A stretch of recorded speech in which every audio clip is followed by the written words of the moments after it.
चलो देखिए पोटेंशियोमीटर क्या होता है। जैसे सबसे पहली बात तो पोटेंशियोमीटर एक डिवाइस है ना, और जैसे कि वोल्ट मीटर होता है, दोनों का दोनों डिवाइस ही है। इस बार देखो हम लोग का पेन थोड़ा अलग टाइप का दिखेगा।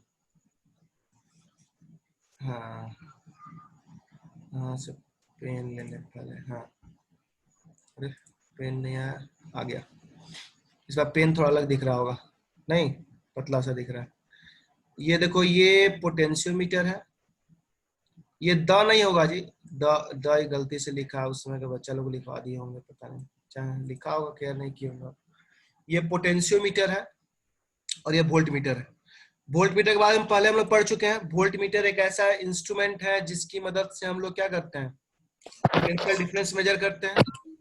ठीक है, आप लोग अगर सर्किट याद दिला दें, बड़ा ध्यान से सुनिएगा क्योंकि बहुत लंबा है ये पोटेंशियोमीटर, बहुत लंबा है। इसका बेसिक प्रिंसिपल समझिएगा, एग्जाम में कुछ नहीं भी पढ़ के जाएगा तो कुछ ना कुछ लिख के आइएगा, और इस पर न्यूमेरिकल भी बनता है। ये कोई जनरल सर्किट है, एक जनरल सर्किट यही हो सकता है, सबसे साधारण सर्किट, जिसमें कि ये हमारा रेजिस्टेंस है, ये हमारा बैटरी है। मान लो ये दो पॉइंट के बीच का, एक पॉइंट यहाँ एक पॉइंट यहाँ, इसके बीच का हमको पोटेंशियल डिफरेंस चाहिए। हम क्या कर सकते हैं, हम यहां से यहाँ क्या करेंगे, एक वोल्ट मीटर लगा देंगे। अब ये जो वोल्ट मीटर है बिल्कुल आसानी से आपको इन दोनों पॉइंट के बीच का पोटेंशियल डिफरेंस दे सकता है। मान लो बैटरी का पोटेंशियल डिफरेंस 3 है, पोटेंशियल डिफरेंस नहीं ईएमएफ उसको बोलते हैं। आपको पता होगा बैटरी का जो पोटेंशियल डिफरेंस है एक्चुअल विदाउट कनेक्टिंग ईएमएफ होता है, लेकिन जब इसको सर्किट में कनेक्ट करते हैं तो कुछ ना कुछ इंटरनल रेजिस्टेंस से चलते इसका रेजिस्टेंस पोटेंशियल डिफरेंस घट जाता है। इसलिए ये रेजिस्टेंस को जो पोटेंशियल डिफरेंस मिलेगा वो 3 में मिलकर थोड़ा कम मिलेगा, और ज्यादा कम मिल जाए क्योंकि ये जो वोल्ट मीटर है खुद ये भी कुछ करंट ले लेता है। यहाँ से जो करंट जाएगा खुद कुछ करंट ये भी यूज कर लेता है, जबकि आइडियली इसको कोई करंट यूज नहीं कर रहा था। चूंकि कुछ करंट यूज कर लिया इसलिए वो एक्यूरेट रीडिंग नहीं देता।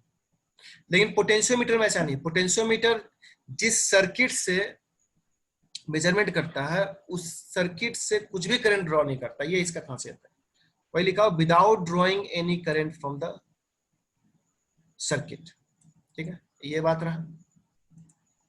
अब देखिए हम लोग को पोटेंशियोमीटर के बारे में पढ़ना क्या क्या, एक छोटा आप लोग को हम आइडिया दे दें पोटेंशियोमीटर के बारे में।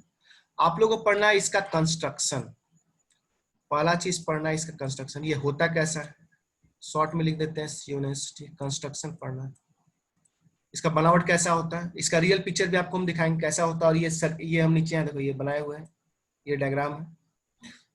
उसके बाद इसका प्रिंसिपल, इसका कंस्ट्रक्शन क्या है, कैसे बना रहता है, क्या क्या चीज इससे इस्तेमाल होता है। उसके बाद प्रिंसिपल, ये किस सिद्धांत पे काम करता है। दो चीज हम लोग जानेंगे, तो ये पोटेंशियोमीटर के बारे में कहानी खत्म हो जाएगा यहीं पर, ये दो चीज जानने के बाद। अब पोटेंशियोमीटर जब पढ़ लिया तो इसका यूज भी आपको पढ़ना है, इसका यूज पढ़ना है।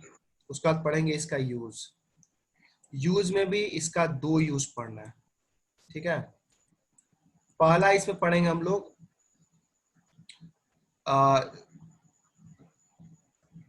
कंपेयर,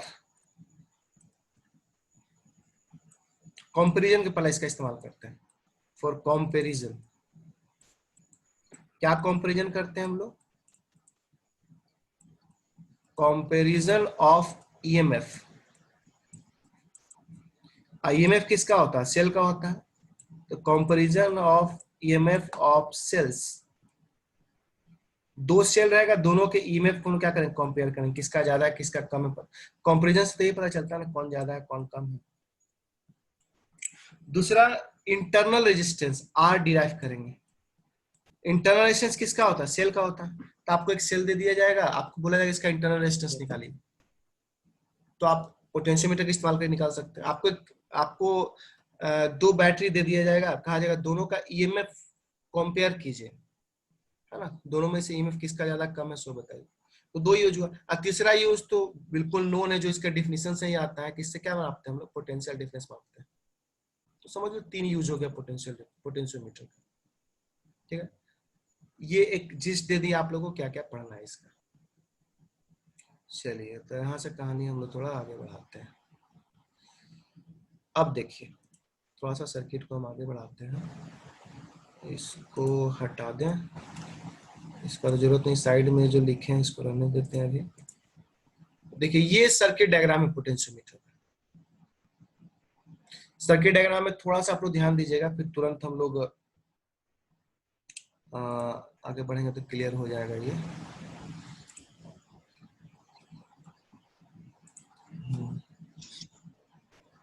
इसमें देखिए ये जो आपका सर्किट डायग्राम है, इसमें मेनली हम लोग जरा इस डायग्राम पर ध्यान दीजिए। देखिए इस तरह का एक बोर्ड होता है, ये डायग्राम दिख रहा है ना सबको? ये डायग्राम दिख रहा है जी? Yes sir. हाँ यस तो सर। हाँ चलो ठीक है। इसमें मेनली एक बोर्ड होता है, इस बोर्ड में आप देख सकते हैं क्या क्या है। ये लकड़ी का एक बोर्ड होता है, इसमें ये नट यहाँ कसा हुआ रहता है, पतला पतला कॉपर का स्ट्रिप होता है, ये दिखाया नहीं अच्छा से, ऐसे ऐसे स्ट्रिप होता है पतला पतला इस तरह से। वैसे इधर में होता है इस तरह का, वैसे यहाँ पर होता है इस तरह का। कॉपर का स्ट्रिप मीटर ब्रिज में से पढ़े थे हम लोग, है ना? यहाँ नट कसने का जगह रहता है, यहाँ यहाँ यहाँ नट, आप नट बोल्ट लगा सकते हैं। यहाँ भी कॉपर का छोटा सा स्ट्रिप होता है, गोल सा, इसको बना सकते हैं। यहाँ पर भी नट रहता है, एक नट में क्या करते हैं, तार को लपेटते हैं, उस तार को खींच के इधर लेके आते हैं, फिर इसको लेके इधर लेके आते हैं, फिर इधर यहाँ नट कस के फिर इधर, फिर ऐसे कर से 8 से 9 टर्न करते हैं, हर एक टर्न 1 मीटर का होता है। तो ये कुल मिला के 8 से 10 मीटर का हमारे पास ये वायर होता है। ये बीच का जो वायर है जो बोर्ड के ऊपर कसा हुआ रहता है, बगल में एक स्केल यहाँ खींचा हुआ है ना, ये जो बोर्ड के ऊपर कसा हुआ वायर है, इस वायर का आप लोग पहले बताए थे मैंगनीन होता है, या इसको कांस्टेंट बोलता है। इसका दो खासियत है, it has high resistivity, exam में पूछ भी देता है, high resistivity, low temperature coefficient of resistance. Low temperature और कोफिशिएंट ऑफ रेजिस्टेंस होने से फायदा ये है कि टेम्परेचर मान लो एक्सपेरिमेंट के दौरान बाहर का बदलता है या रूम का बदलता है, तो उसका बहुत ज्यादा असर इस पर देखने को नहीं मिलता। ठीक है, चलिए तो ये समझ में आ गया। ये वायर जो है एक्चुअली एक रेजिस्टेंस की तरह यहाँ काम करता है, हम लोग देखेंगे कैसे। बाकी देख लो, ये मेन मेन यही पोटेंशियोमीटर है। बाकी पोटेंशियोमीटर से देख लो, ये एक यहाँ पर अगर हम देखा जाए ध्यान से, यहाँ पर देखिए पोटेंशियोमीटर का एक एंड से, एक एंड यहाँ से निकला, ये चला गया रियोस्टेट में, ठीक है, रियोस्टेट से होता हुआ चला गया बैटरी में, यहाँ की लगा हुआ है ना, ये सर्किट बाकी सब एक्स्ट्रा चीज कुछ लगा हुआ है। ये मेन आप समझ लीजिए, ये जो बोर्ड है ना, इस बोर्ड को यहाँ पर पहले आप देख लीजिए। यहाँ पर आपको अगर हम दिखाएं,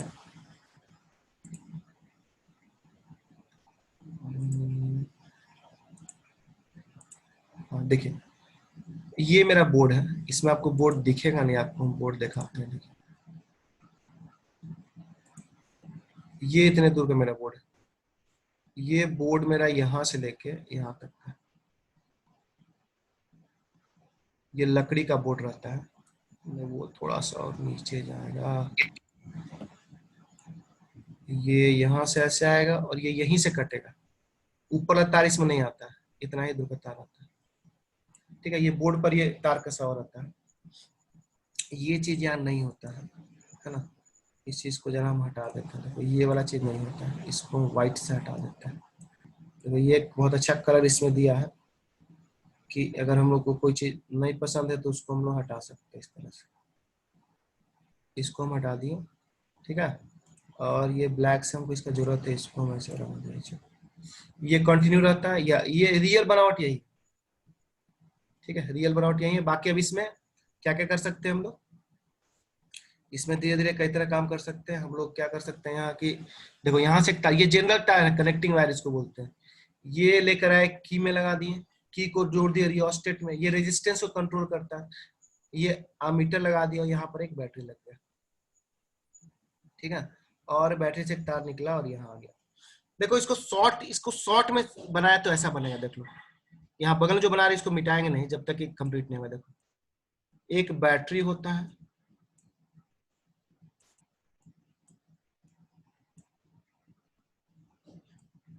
इस तरह का एक बैटरी होता है, ठीक है, और बैटरी के साथ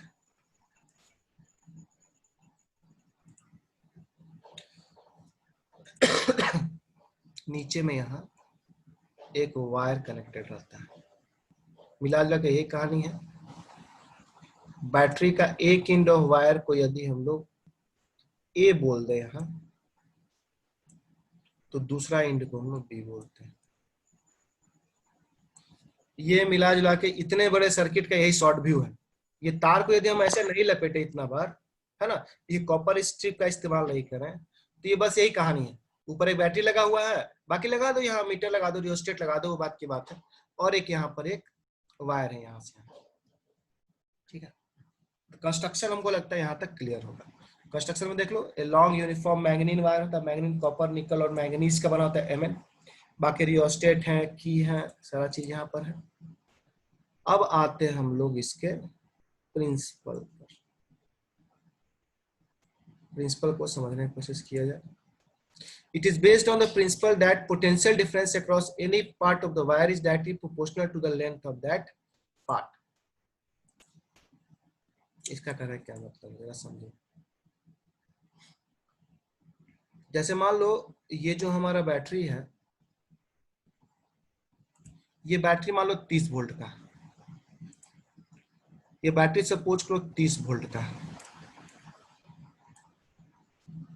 तो 30 वोल्ट का, तो ये 0 होगा, और इधर वाला ये जो पॉजिटिव पार्ट है ये 30 वोल्ट का होगा। ये जब 30 होगा तो ये 30 से यहां तक क्या आ गया, 30 वोल्ट आ गया। ए के पास 30 वोल्ट आ गया, क्योंकि बीच में तो कुछ दूसरा चीज है नहीं, कोई रेजिस्टेंस है नहीं, और ये यहाँ सीधे यहाँ चलाएगा 0 में। इस सब वायर का रेजिस्टेंस 0 मान के चलते, इसलिए पोटेंशियल ड्रॉप नहीं होगा। जहां पर रेजिस्टेंस होता है वही पोटेंशियल ड्रॉप होता है। तो ये 0 से 30, ये ए से बी का पोटेंशियल डिफरेंस कितना हो गया, 30। ठीक है, मतलब पॉइंट ए और बी के बीच का पोटेंशियल डिफरेंस 30 हो गया। ठीक है, अब वापस हम आते हैं जरा इसका थ्योरी में। इसका थ्योरी कहता है कि V directly proportional to L। इसको प्रूफ किए नीचे हम। इसका प्रिंसिपल है कि potential difference across a wire, कौन सा वायर, ए बी, इस वायर के बीच का जो पोटेंशियल डिफरेंस है वो लेंथ पे डिपेंड करता है। यानी पूरे लेंथ का पोटेंशियल डिफरेंस कितना है, 0 और 30, मतलब 30 वोल्ट का है। तो आधे का, यहां से आधा, मतलब ए मान लो पी पॉइंट, आधे का कितना होगा, ए और पी का, ए और बी का मान लो 30 है, तो ए और पी का कितना होगा जी, आधे का। इस थ्योरी के अनुसार कितना होगा, बोलो, 15 हो जाएगा।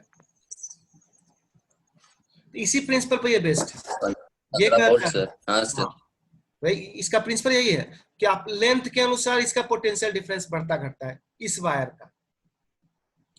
तो आप कंस्ट्रक्शन बना दीजिएगा, और ये तो समझने के लिए हम बनाया है, तो एक छोटा सा कंस्ट्रक्शन, वही चीज वहां पर घुमा फिरा उतना सारा तार बना दिया, नहीं तो ये छोटा सा बनता है। और इसको जरूर प्रूफ करेगा, V directly proportional to L होता है। ठीक है, अब देखिए इसको थोड़ा सा हम प्रूफ कर देते हैं आप लोगों को। मान लो किसी सर्किट में, यही सर्किट है, मान लो आई करंट जा रहा है, L length of the wire, इस लेंथ की बात कर रहे हैं। इस वायर का लेंथ मान लो L है, R रेजिस्टेंस है, A एरिया क्रॉस सेक्शन, इसी वायर का बात कर रहे हैं, AB का। तो बोलो सर, ये काला वाला वायर नेग्लिजिबल रेजिस्टेंस का होता है, उससे कोई मतलब ही नहीं। लो है रेजिस्टिविटी इस वायर का, और आपको बताया था इसका रेजिस्टिविटी क्या होता है जी, AB जो वायर है, मैग्नीन वायर का रेजिस्टिविटी क्या होता है, हाई कि लो, हाई। बट रेजिस्टिविटी हाई होता है बताया तो, और टेम्परेचर कोएफिशिएंट ऑफ रेजिस्टेंस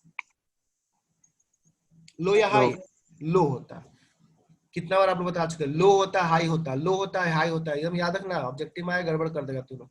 तो इस वायर का रेजिस्टेंस का फॉर्मूला ये होगा, R equal to rho into L by A. अच्छा, ओम्स लॉ के अनुसार इस वायर के थ्रू पोटेंशियल डिफरेंस के लिए ये फॉर्मूला काम करेगा, R equal to V by I. अगर इस I करंट जा रहा तो दोनों कंबाइन किए, V by I equal to rho into L by A. इसको थोड़ा एडजस्ट किए, V को एक तरफ दिया, I को इधर भेज दिए, I को इधर भेज दिया, देखो यहाँ के मल्टीप्लाई हो गया, I into rho by A into L।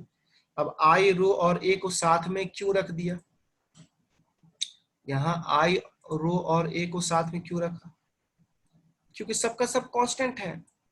इस वायर का ना तो रेजिस्टिविटी बदल रहा, ना तो एरिया बदल रहा, और ना इसके थ्रू करंट बदल रहा है, तो ये पूरा पार्ट कांस्टेंट है। तो V डायरेक्टली प्रोपोर्शनल क्या हो गया, L हो गया। यानी इस वायर का, AB वायर का जो पोटेंशियल डिफरेंस है वो डिपेंड करता है इसका कितना छोटा पोर्शन हम ले रहे हैं, उसका लेंथ कितना है। आपको पूरे वायर का रेजिस्टेंस दे देगा तो आधा का आप ऑटोमेटिक निकाल सकते हैं, उसका आधा का ऑटोमेटिक निकाल सकते हैं। तो ये प्रिंसिपल पर ये काम करता है। अब कैसे काम करता है, ये इसका प्रिंसिपल है, ठीक है, ये इसका प्रिंसिपल है। V दैट इक्वल्स टू 12, क्यों हम प्रूफ भी कर दी। अब इसका यूज करना है। पोटेंशियोमीटर हम लोग बना दिए, पोटेंशियोमीटर कंस्ट्रक्शन देख लिए, पोटेंशियोमीटर का प्रिंसिपल जान गए कि इसका ये खासियत है, इसमें जो वायर यूज किए हैं उसका भी खासियत जान गए। अब इसका हम यूज करना सीखेंगे, पोटेंशियोमीटर का यूज करना सीखेंगे, ठीक है। तो पोटेंशियोमीटर का दो इस्तेमाल है, वो दोनों यूज हम लोग जानने की कोशिश करेंगे। चलिए सबसे पहला जानते हैं एप्लीकेशन ऑफ पोटेंशियोमीटर। एग्जाम में अक्सर आता है ना, एप्लीकेशन ऑफ पोटेंशियोमीटर। सबसे पहला, to compare the EMF of two cells. दो तो क्या क्या यूज बताए थे, कोई बता दो जरा हमको। To compare the EMF of two cells, और क्या एक और यूज बताए थे जी। सेकंड नंबर बताओ जी। To find internal resistance of a cell. और दिखाते हैं तभी इतना लेट करता है, तो कैसे काम चलेगा जी। देखो जी,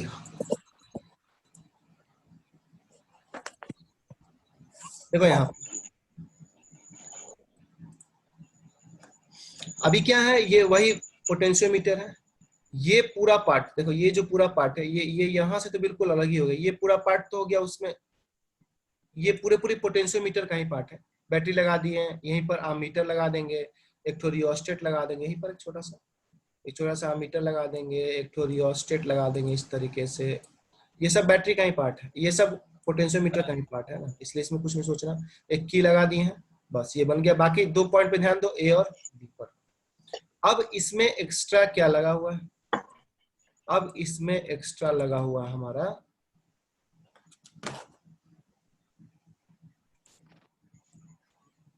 अब इसमें एक्स्ट्रा क्या लगा हुआ भाई, ओहो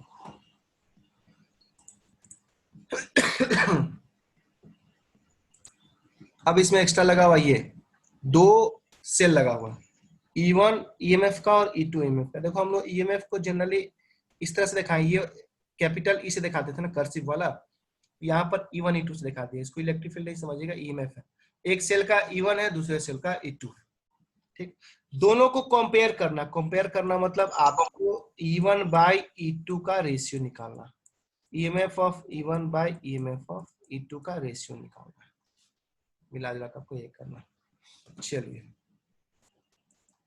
तो पहले E1 E2 निकालेगा, तब तो सर्किट का बनावट जरा एक बार हम लोग देख लें, इसमें क्या क्या है।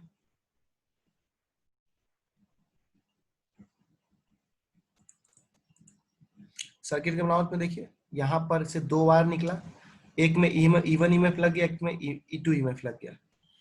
यहाँ पर इसको टू वे की बोलते हैं, जो इतने दूर का बनावट है, जिसमें कि देखिए एक पॉइंट यहाँ है, एक पॉइंट यहाँ, एक पॉइंट यहाँ, 1 2 3, इसको टू वे की बोलते हैं। इसमें होता क्या है कि जैसे ही आप यहाँ पर एक प्लग डालिएगा, प्लग मतलब मान लो एक कनेक्टर कोई लगा दिए, यहाँ पर तार जोड़ दिए, तो मेन सर्किट में E1 आ जाएगा। मान लो यहाँ पर इस सर्किट में हम क्या करते हैं, यहाँ से ऐसे खींच कर यहाँ एक तो बैटरी लगा देते हैं, ठीक है, और इस बैटरी के बगल में एक तो गैल्वेनोमीटर लगा देते हैं, और इस गैल्वेनोमीटर को यहां से लेके इसमें जोड़ देते हैं। इसमें किसमें, ये मेन सर्किट तो ही ना था, मेन सर्किट में हम यहाँ से तार निकाल लो, इसमें जोड़ दिया, तो मेन सर्किट में आ गया क्या जी। अरे हाँ ना, कुछ बोलो। मेन सर्किट लाने के लिए क्या करते हैं, यहाँ पर हम एक जॉकी का इस्तेमाल करते हैं। कनेक्टर क्या है, जॉकी। जैसे तार में हुकिंग करते हैं ना। अरे अगर हाँ, अब तो हुकिंग सिस्टम खत्म हो रहा है, पता नहीं तू अभी हुकिंग करता है। No sir. हाँ तो समझदार हो गया है, पहले हुकिंग के चक्कर में कई लोग हुक हो जाते थे उसी पर, है ना, कई बार घटना घटा है।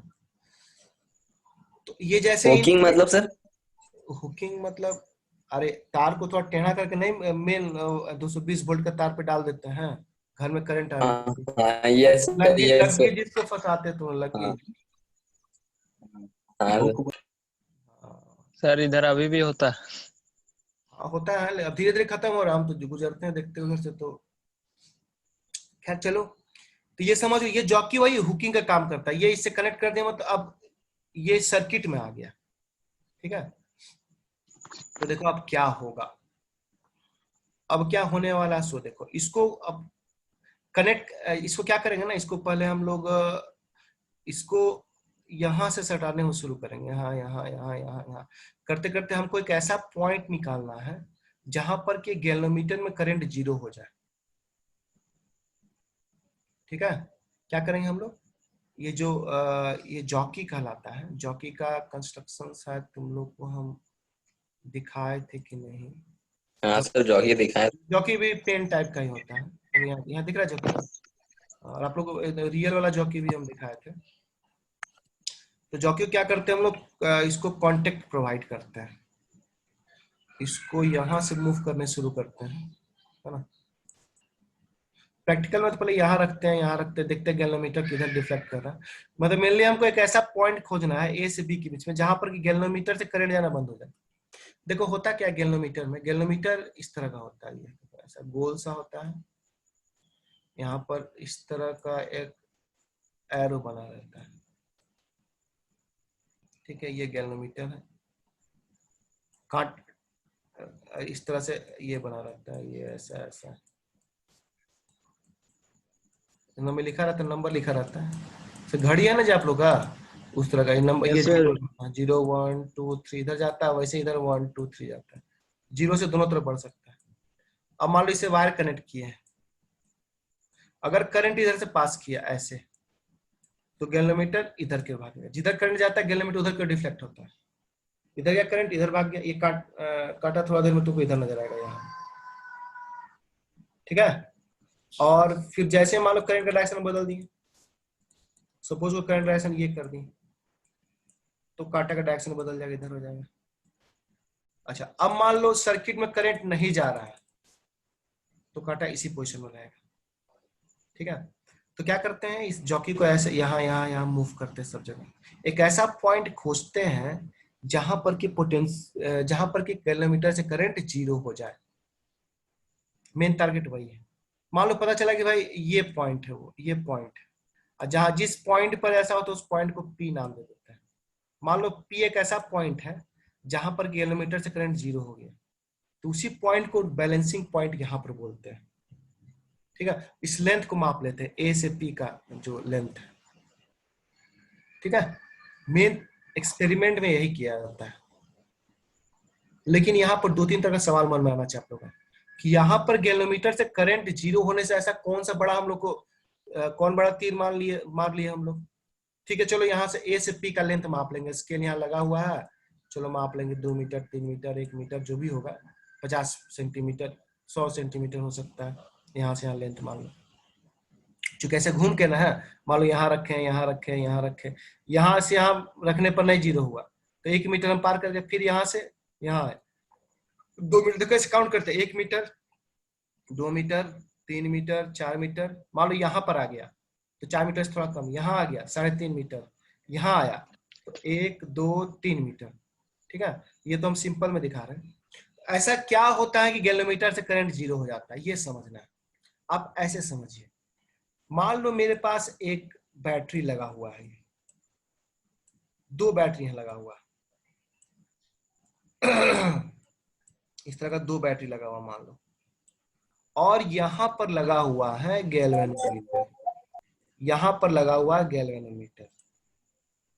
ठीक है, अब देखते हैं किसका कितना दिमाग काम कर रहा है। ये गैल्वेनोमीटर का अपना इस तरह की, और ये आपका एरो है। मान लो ये 4 वोल्ट का बैटरी है और ये 2 वोल्ट का बैटरी है। अब बता सकते हैं गैल्वेनोमीटर का डिफ्लेक्शन किधर होगा, नीचे की ओर कि ऊपर की ओर। गैल्वेनोमीटर का डिफ्लेक्शन किधर होगा, नीचे की ओर कि ऊपर की ओर, क्योंकि दोनों बैटरी है। कोई बताओ किधर डिफ्लेक्ट करेगा, नीचे के ऊपर? सर नीचे। अरे जिधर करंट फ्लो करता है गैल्वेनोमीटर उधर जाता है। करंट किधर फ्लो करेगा बता सकते हो? देखो करंट हमेशा फ्लो करता है ऊपर हाई की पोटेंशियल से लो पोटेंशियल। Low potential. चलिए कंपेयर करिए, 4 ज्यादा है कि 2 ज्यादा है? सर ज्यादा नहीं, कौन है? 4 ज्यादा 4 है। ज्यादा सर। इधर से करंट निकलेगा और जब करंट उससे निकलेगा तो यस सर, वापस 2 पे जाएगा। जिस सेल से करंट निकलता है वापस उसमें जाता है ना, तो ये सेल उसको रोक नहीं पाएगा। ये करंट निकला वापस इसमें चला गया तो गैल्वेनोमीटर इधर की ओर आ गया। ठीक है, चलो सिचुएशन को रिवर्स करते यस हैं। सर। सिचुएशन को हम बदलते हैं, इसको सपोज करो हम 6 वोल्ट कर देते हैं। गैल्वेनोमीटर किधर भागेगा? 4 की तरफ। गैल्वेनोमीटर किधर जाएगा? ऊपर 4 की वोल्ट। तरफ जाएगा। ऊपर की ओर जाएगा, सही बात है, ऊपर की तरफ जाएगा। गैल्वेनोमीटर का डायरेक्शन यहाँ बदल जाएगा, यहाँ आपका एरो दिखेगा इधर की ओर। ठीक है, क्योंकि करंट ऐसे फ्लो करेगा हाई से लो। ठीक, तो ये एरो इधर हो जाएगा। अच्छा अब चलो, अब जो बताने वाले हैं देखते हैं इसका कोई जवाब दे पाता है कभी। अगर हमने कुछ ऐसा किया कि इसको हमने 4 वोल्ट कर दिया, चलो बताइए तो गैल्वेनोमीटर किधर डिफ्लेक्शन देगा? कहीं डिफ्लेक्शन नहीं देगा। कहीं डिफ्लेक्शन नहीं, नहीं देगा सर। It will show no deflection. Yes sir. जब भी दो बैटरी में पोटेंशियल सेम हो जाए तो गैल्वेनोमीटर में डिफ्लेक्शन नहीं होता है। नहीं होता। नहीं और देता ये है। बहुत इंपॉर्टेंट पॉइंट है, इसी से यहाँ इस्तेमाल हो रहा है। आप अब यहाँ देखिए, अब आप लोग तुरंत समझ जाएगा, ये अगर चीज समझ रहे तो यहाँ समझिएगा। यहाँ पर ऐसा क्या हुआ, आपको पता है कि यहाँ से यहाँ के बीच का पोटेंशियल डिफरेंस चलो 30 वोल्ट है, मान लो 30 वोल्ट है, और आपने जो बैटरी लगाया है मान लो वो 20 वोल्ट का है। कितना वोल्ट का है? 20 वोल्ट का। एक बात ध्यान देना, 20 20 वोल्ट। हाँ ये जो ए बी है ये भी एक सेल की तरह काम कर रहा है, क्योंकि इसका भी अपना पोटेंशियल डिफरेंस है। ठीक है, वही सिचुएशन है जैसे ये 4 वोल्ट था, अब यहां से यहाँ कितना है? ये 20 वोल्ट है। ये पॉइंट प्लस की तरह काम कर रहा है, जैसे यहाँ पर ये प्लस था, नीचे भी क्या था? प्लस था। यहाँ पर ये प्लस है और ये बैटरी का भी क्या है? यहाँ एक प्लस है। प्लस। अगर ऐसा सिचुएशन आए कि इसका प्लस और इसका प्लस सेम पोटेंशियल पर चल जाए तो क्या होगा? ये जो गैल्वेनोमीटर इसमें करंट जाएगा? नहीं जाएगा। No sir. अगर इसी गैल्वेनोमीटर को हम इधर लगाते तो क्या करंट दिखाता वो इस सिचुएशन में? No sir. नहीं, कहीं भी लगा गैल्वेनोमीटर में जीरो करंट दिखाएगा। तो ये गैल्वेनोमीटर यस इधर सर। लगाया है, हम लोग इधर लगाए थे। और निश्चित सी बात है जब ये 20 वोल्ट है तो यहाँ से देखो पोटेंशियल बढ़ने शुरू हो रहा है। क्यों? क्योंकि इसका प्रिंसिपल है कि V किस पे डिपेंड करता है? लेंथ पर। तो इसको यदि हम लोग जीरो मारते हैं, जीरो से आप आगे बढ़ते बढ़ते बढ़ते बढ़ते यहाँ पर कुछ आ जाएगा, यहाँ पर 30 है, तो 30 से थोड़ा सा पहले 20 आएगा। बात नहीं आपस में, उसका दोस्त अरे बात नहीं। Yes sir. हाँ, तो आप ये समझ सकते हैं कि यहाँ से यहाँ का पोटेंशियल डिफरेंस जो है, ए से पी का पोटेंशियल डिफरेंस किसके बराबर हो गया होगा? इस बैटरी के पोटेंशियल डिफरेंस के बराबर। और इसीलिए गैल्वेनोमीटर से करंट क्या हो गया होगा? जीरो हो गया होगा। 0 हो गया होगा। ठीक है, तो आपको एक लेंथ यहाँ मिल जाएगा, जिस लेंथ पर मान लो वो x1 आया। वैसे ही क्या करेंगे, अब इसको रिमूव करेंगे, यहां पर ये जो कंटेक्ट था इसको रिमूव करेंगे, और इस वापस क्या करेंगे, हम इसको जोड़ेंगे। इसमें करना क्या था, सिर्फ लेंथ नोट कर ले, दोबारा फिर क्या करेंगे, इसको जोड़ देंगे। अब ये मान लो 15 वोल्ट का है, तो क्या ये एपी का लेंथ सेम आएगा? नहीं आएगा, 20 के थोड़ा ज्यादा था, 15 के थोड़ा पहले आ जाएगा, तो उसका फिर एल नोट कर देंगे। मान लो इसके लिए L1 कुछ आएगा, जिस लेंथ पर गैल्वेनोमीटर जीरो करंट दिखाया। वैसे ही सेकेंड बैटरी का L2 आएगा, जिस लेंथ पर गैल्वेनोमीटर जीरो करंट दिखाया, वो दोनों नोट कर लेंगे। एक्सपेरिमेंट बस इतना ही करना है। चूंकि L1 L2 जब आप नोट कर लिए तो आप वोल्टेज नोट कर लिए, जब आप वोल्टेज नोट कर लिए वही तो वोल्टेज चाहिए, वो वोल्टेज इसके बराबर होगा। क्योंकि जब तक यहां से यहां तक का वोल्टेज आपको इसके बराबर नहीं होगा तब तक गैल्वेनोमीटर करंट जीरो होगा। जैसे यहाँ 4 वोल्ट था, गैल्वेनोमीटर करंट तभी जीरो हुआ जब दोनों बराबर हो गया। वही कंडीशन यहां भी काम करेगा। ठीक है, यस सर। तो हमको लगता है कि आज इतना काफी है। कल हम इसका थोड़ा मैथमेटिकल चीज दिखाएंगे।